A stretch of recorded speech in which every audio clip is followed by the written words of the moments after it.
नमस्कार दोस्तों, आइए शुरू करते हैं गणित का आज का पाठ जिसका नाम है सरल रेखाएं। इसी को हम अंग्रेजी में स्ट्रेट लाइंस के नाम से जानते हैं। तो चलिए बच्चों, आज का ये पाठ प्रारंभ करते हैं और देखते हैं आज हम क्या पढ़ेंगे।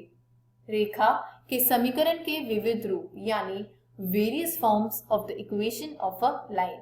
तो चलिए बच्चों शुरू करते हैं पहले रूप के साथ, बिंदु ढाल रूप यानी पॉइंट स्लोप फॉर्म। आइए बच्चों इसको समझते हैं। इस आलेख की सहायता से एक रेखा L दी गई है जो दो बिंदुओं से होकर गुजरती है, P जिसके निर्देशांक है x, y और दूसरा बिंदु है P0 जिसके निर्देशांक है x0, y0।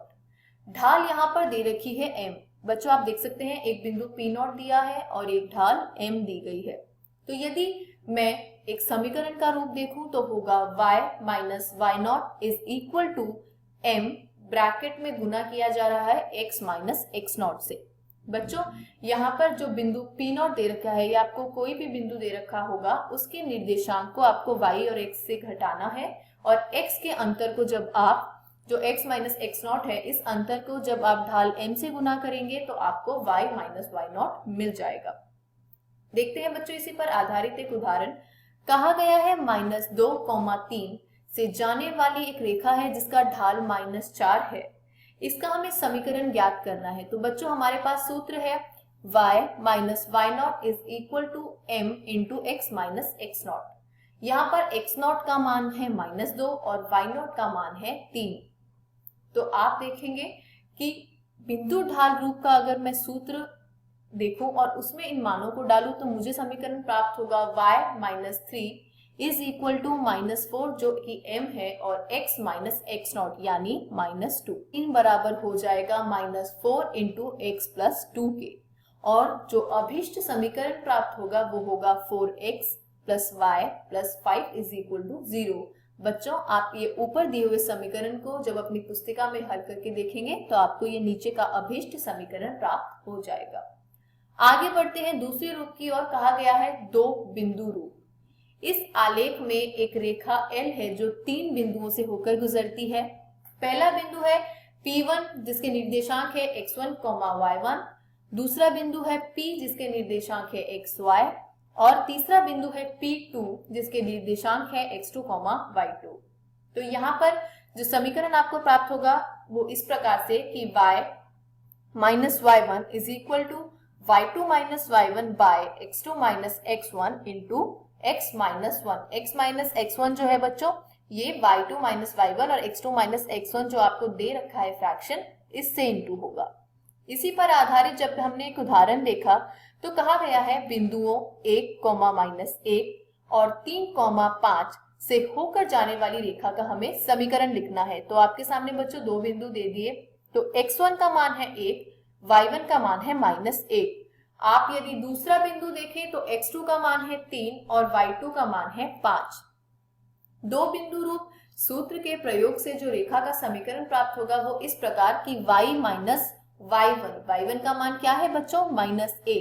तो y माइनस ब्रैकेट में -1 फिर होगा y2 माइनस y1 यानी 5 माइनस -1 फिर होता है नीचे x2 माइनस x1 यानी 3 माइनस 1 और इसका गुना किया जाएगा x माइनस x1 के साथ यानी x माइनस 1।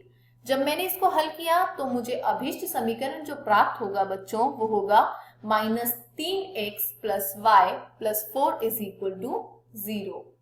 ये उदाहरण यही समाप्त होता है बच्चों। बढ़ते हैं अगले रूप की ओर। कहा गया है ढाल अंतःखंड रूप यानी स्लोप इंटरसेप्ट फॉर्म। आप इस आकृति में देख सकते हैं बच्चों एक रेखा L दिया गया है जिसका ढाल M है। जो बच्चों इंटरसेप्ट यानी जो अंतःखंड है वो आप देख सकते हैं कि y रेखा पर ये जो y अक्ष है इस पर निर्देशांक दे रखे हैं 0 c। 0 का अर्थ है कि x अक्ष पर किसी प्रकार का कोई भी दूरी तय नहीं किया गया है, किंतु y पे अगर आप देखें तो जो आपको मिलेगा वो है c। तो इसके आधार पर यदि मैं एक समीकरण बनाना चाहूं तो वो होगा y minus c is equal to m x minus 0। ये कैसे आया बच्चों? हमने जो बिंदु ढाल रूप पढ़ा था उसमें क्या पढ़ा था, y minus y not is equal to m into x minus x not. यहाँ जो बिंदु 0, c है उसमें 0 x नॉट को दर्शाता है और c y नॉट को दर्शाता है। हल करने पर जो हमें प्राप्त होगा वो होगा y is equal to mx plus c। अब यदि मैं यही आलेख देखूं, कुछ नहीं है बच्चों अलग, इसमें जो पहला आलेख था ठीक वैसा ही है। ढाल m दी गई है एक रेखा l की और 0c जो है वो क्या है बच्चों, 0c यहाँ पर y अंतःखंड यानी y अक्ष पे निर्देशांक दर्शाया गया है। अब यदि एक रेखा इस प्रकार से हो कि वो x अक्ष पर एक बिंदु बनाती है d0, यहाँ पर जो 0 लिखा है उसका अर्थ ये है बच्चों कि y अक्ष पर किसी प्रकार की कोई दूरी तय नहीं की गई है। आगे बढ़े तो हम देखेंगे कि y minus y not is equal to m into x minus x not, ये हमारा सूत्र था बिंदु ढाल रूप का। बच्चों यहाँ जो बिंदु दे रखा है उसमें x का मान जो है वो d है और y का मान जो है वह 0 है। तो y नॉट की जगह आप 0 रख देंगे और x नॉट की जगह जब आप d रख देंगे तो आपको प्राप्त होगा y is equal to m into x minus d. इसी पर आधारित बच्चों एक उदाहरण करेंगे। उदाहरण में कहा गया है उन रेखाओं के समीकरण लिखिए जिनके लिए tan थीटा बराबर है 1/2 के। बच्चों हमने पढ़ा था कि ढाल जो m होती है वो बराबर होती है tan थीटा के, यानी 1/2 जो दे रखा है वो ढाल दे रखी है। जहां थीटा रेखा का झुकाव है और y अंतःखंड का मान -3/2 है और x अंतःखंड जो है वो 4 है।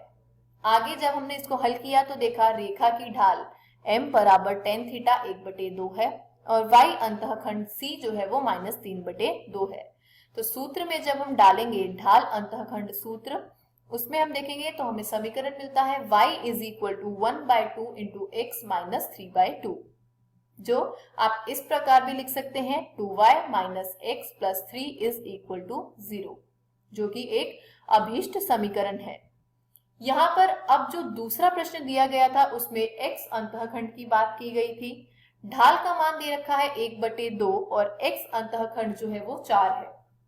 तो ढाल अंतःखंड रूप उपयुक्त जो हमें सूत्र दे रखा था उससे यदि मैं रेखा का समीकरण निकालूं तो मुझे प्राप्त होता है y is equal to 1/2 into x minus 4। इसको आगे हल करेंगे तो मिलेगा 2y minus x plus 4 is equal to 0, जो कि हमारा एक अभीष्ट समीकरण है। अब आगे बढ़े देखें तो हमने देखा दूसरा नया रूप जो है रेखा के समीकरण का वो है अंतःखंड रूप। यहाँ पर किसी बिंदु या ढाल की बात नहीं की गई है, केवल अंतःखंड बताया है। तो आप अपने सामने जो आलेख दे रखा है इसको आप अच्छे से देख सकते हैं। इसमें देखेंगे तो आपको दिखाई दे रहा होगा एक बिंदु 0b और एक बिंदु के निर्देशांक दिखा रहे होंगे a0। तो a0 का अर्थ क्या है बच्चों कि x अक्ष पर a इकाई की दूरी तय की गई है किंतु y अक्ष पर कोई दूरी तय नहीं की गई है। ठीक उसी प्रकार यदि आप बिंदु 0b देखें तो b जो है यहाँ पर वो y अक्ष पर तय की गई दूरी है और 0 ये बताता है कि x अक्ष पर किसी प्रकार की कोई दूरी तय नहीं की गई है। तो जो आपके सामने सूत्र होगा उसका क्या है बच्चों, जब दो बिंदु दे रखे होते हैं तो आपको सूत्र उपयोग में लाना होता है y minus y1 is equal to y2 minus y1 divided by x2 minus x1, और ये फ्रैक्शन इनटू होता है x माइनस x1 से। तो आप अगर बिंदु डालेंगे तो मिलेगा y minus 0 is equal to b minus 0 divided by 0 minus a into x minus a। इसको हल करेंगे तो कुछ इस प्रकार का बच्चों आपको समीकरण मिलेगा x बटे a जमा y बटे b बराबर 1। बच्चों जब आपको प्रश्न दिया रहेगा उसमें आपको केवल अंतःखंड दिए गए होंगे, तो ये जो सूत्र है x बटे a plus y by b is equal to 1, इसमें आप सीधा a और b का मान डालकर प्रश्न को हल कर सकते हैं। जैसे उदाहरण में कहा गया है कि एक रेखा का समीकरण ज्ञात करना है जिसका x और y अंतःखंड जो है वो क्रमशः -3 और 2 है। कुछ नहीं करना बच्चों, समीकरण में केवल a और b का मान डाल देना है और जब आप इस समीकरण को हल करेंगे तो आपको एक अभीष्ट समीकरण प्राप्त होगा 2x minus 3y plus 6 is equal to 0। चलिए बच्चों आगे बढ़ते हैं, देखते हैं आखिरी रूप यानी लंब रूप, जिसे हम नॉर्मल फॉर्म के नाम से जानते हैं।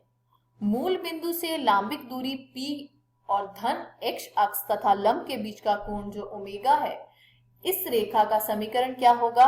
x cos omega plus y sin omega is equal to p। आगे बढ़े तो हमने देखा इसी पर आधारित एक उदाहरण, रेखा का समीकरण ज्ञात करना है जिसकी मूल बिंदु से लांबिक दूरी 4 इकाई है और धन x अक्ष तथा लंब के बीच का कोण 15 डिग्री है। यहाँ हमें p का मान 4 और ओमेगा का मान 15 डिग्री दिया है, तो cos 15 होता है √3 प्लस 1/2 √2 और sin 15 डिग्री होता है √3 माइनस 1/2 √2। कुछ नहीं करना है बच्चों, दिए गए सूत्र में केवल आपको ये मान डालना है। जो लंब रूप से हमने रेखा का समीकरण प्राप्त किया था उससे हमें प्राप्त होगा x cos 15 degree plus y sin 15 degree is equal to 4, जिसको हम इस प्रकार लिख सकते हैं। cos 15 डिग्री का मान है √3 जमा 1/2 √2 x plus √3 minus 1/2 √2 y is equal to 4। तो यहाँ पर आप यदि समीकरण को हल करें तो होगा √3 प्लस 1x प्लस √3 minus 1y is equal to 8/2, जो कि हमारा अभीष्ट समीकरण है। इसी के साथ बच्चों जितनी भी आप रेखा के रूप पढ़ सकते थे वो आप सभी पढ़ चुके हैं। इस पर आधारित बहुत सारे प्रश्न आपकी प्रश्नावली में दिए गए हैं। बच्चों घर जाइए, प्रश्नावली में दिए गए प्रश्नों का निरंतर अभ्यास कीजिए। किसी भी प्रकार के संदेह एवं सहायता के लिए हम हमेशा उपलब्ध हैं। धन्यवाद।